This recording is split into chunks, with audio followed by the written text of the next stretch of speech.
Hey guys, welcome back to my channel. So today I'll be sharing the way I make my kheer recipe. So in terms of ingredients, I've got some washed rice here. I've got about a piali of rice there. I've got some raisins and I've got some almonds, which I'll wash a bit later. And then in terms of my liquid, I'll be boiling my rice in hot boiling water. So I've got that there. I've actually got some freshly grounded cardamom. And then I'll be using, these are optional, I'll be using carnation milk, bit of condensed milk, and obviously milk to make my kheer. So in a pan I've added my rice and then I'll add in my water. Now normally people add in their milk at this stage, but what I like to do is I like to add about a cup of water and just cook the rice off a bit, and then I'll add in my milk. Also, now that the water has all evaporated, I'll just give the rice a quick mash, and then now I'll add in my milk. Okay. So just give it a stir, and then just let the rice and the milk cook. Just making sure you're coming in and just checking it all the time, because you don't want the rice to get the milk to get caught at the bottom, and or else it'll have a burnt taste. I'll come back and show you what it looks like. When you add your milk, just make sure you keep giving it a stir so that there's no milk that gets caught at the bottom and it starts burning. So just give it slightly a stir, just making sure that there's nothing at the bottom. You're picking things up from the side as well. And then and make sure you're cooking this in low to medium heat as well.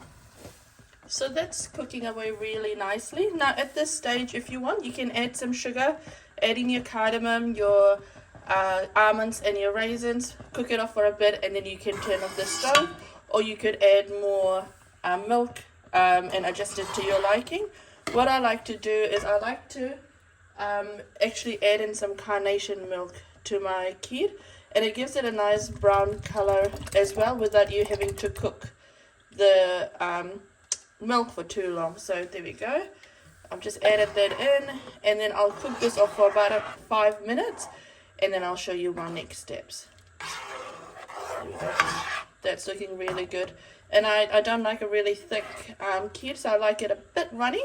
Not too runny, but just a bit runny. And so adding a bit of liquid for me, just it gives it the perfect consistency. That's bubbling away nicely. I'll actually add in my raisins and my almonds. I've just washed them and kind of soaked it off for a bit, so I'll add that in there as well. This is optional. If you don't want to add almonds and raisins, you don't need to. Or if you just want to add almonds and no raisins, that's absolutely fine as well. So just add that in and give that a stir. Just making sure you're picking everything from the bottom, just so that nothing catches. There we go. And I'll soon add in my condensed milk, because this is looking like it's almost ready. So instead of adding sugar, I like to add some condensed milk, and that gives it another level of richness and creaminess as well. So for the quantity that I'm using, 1 can of condensed milk is perfect. Now if you want it a bit more sweet, you can add probably 1 or 2 tablespoons of sugar, but try the condensed milk, and honestly you won't need to add any sugar to this. So once you add in your condensed milk, you need to be really careful. Just make sure you keep giving it a stir, because the condensed milk has sugar in it.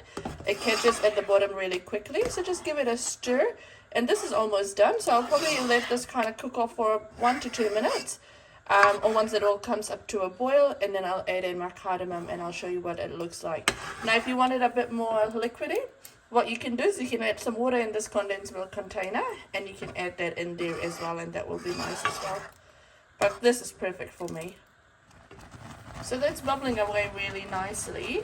I'll add a bit of freshly grounded cardamom. So probably add this according to taste. So I'm adding about, I'd say, a tablespoon in there. And then just give it a mix.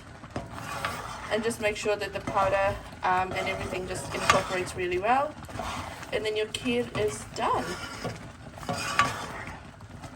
So this is all done now, and I'll just turn off the heat. I'll just let this cool down for a bit before I serve it up, but it's looking really good, nice and thick, really creamy, and I'm sure it'll taste really good as well. There we go. There we go, that's looking really nice. I'm not too sure if you can see the color properly or not. Now if you like my channel, feel free to share, like and subscribe, and let me know what else you want me to cook. Take care guys, bye.